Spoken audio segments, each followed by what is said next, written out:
La Russie annonce retirer une partie de ses soldats qui étaient déployés en Arménie, notamment dans la région du Haut-Karabakh. Ils étaient sur place depuis des années. Ce départ est annoncé au moment où l'Arménie et l'Azerbaïdjan poursuivent leur pourparlers de paix. Leurs ministres des Affaires étrangères se réunissent aujourd'hui au Kazakhstan. Avec nous en duplex, notre correspondante dans la région, Taline Oudjian. Taline, qu'est-ce qu'on peut dire de cette réunion, plus exactement du rôle du Kazakhstan dans ce processus? Eh bien, faire avancer les négociations au Kazakhstan, ça montre que les deux pays, ils avancent dans des négociations bilatérales sans intermédiaire extérieur. On a vu par le passé que les États-Unis, l'Union européenne ou encore la Russie se sont essayés dans ce rôle d'intermédiaire sans grand résultat jusqu'ici. Et Bakou a toujours insisté sur le fait eh bien, qu'il ne voulait pas d'influence extérieure dans ce processus. Donc aujourd'hui, le Kazakhstan il ne va pas jouer de rôle très concret, mais c'est le lieu qui est hautement symbolique puisque le Kazakhstan a été l'un des premiers pays intermédiaires dans le conflit au Karabakh entre l'Arménie et l'Azerbaïdjan. C'était à Almaty qui était signé mais non ratifié un premier accord entre l'Arménie et l'Azerbaïdjan en septembre 1991. Mais aujourd'hui, le rapport de force n'est pas du tout le même. Depuis sa défaite lors de la guerre de 2020 au Karabakh, l'Arménie reste en position de faiblesse face à l'Azerbaïdjan vainqueur. Le président Ilham Aliyev tente ce que certains analystes dans la région appellent la paix du vainqueur en enchaînant les demandes de concessions à Yerevan.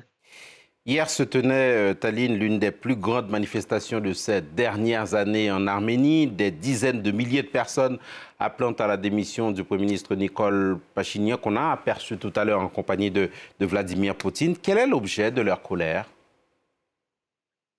Oui, ils étaient des dizaines de milliers de personnes devant le bâtiment du gouvernement. En fait, ces personnes qui se sont réunies, elles disent non au processus de délimitation des frontières qui a lieu entre les deux pays et qui eh bien, va obliger l'Arménie à rendre 4 villages qui autrefois étaient azerbaïdjanais à Bakou. Et la population voit cela comme une concession unilatérale de plus de la part de l'Arménie. Et par ailleurs, cette délimitation, c'est pas tellement qu'ils sont contre la délimitation en tant que telle, mais simplement ça va poser les villageois et les forces azerbaïdjanaises en face à face, donc ils craignent pour leur sécurité, alors que le Premier ministre Nicole Pachinian a indiqué ces dernières semaines qu'il y aurait un fort risque d'escalade militaire si de telles concessions n'étaient pas faites avec cette délimitation. Donc les habitants de la région concernée, la région du Tavouche, qui se trouve à environ 200 km de Yerevan, manifestent depuis des semaines et une figure a émergé, une figure religieuse, l'archevêque Bagrat Galstanian, qui a décidé de mener un mouvement, une grande marche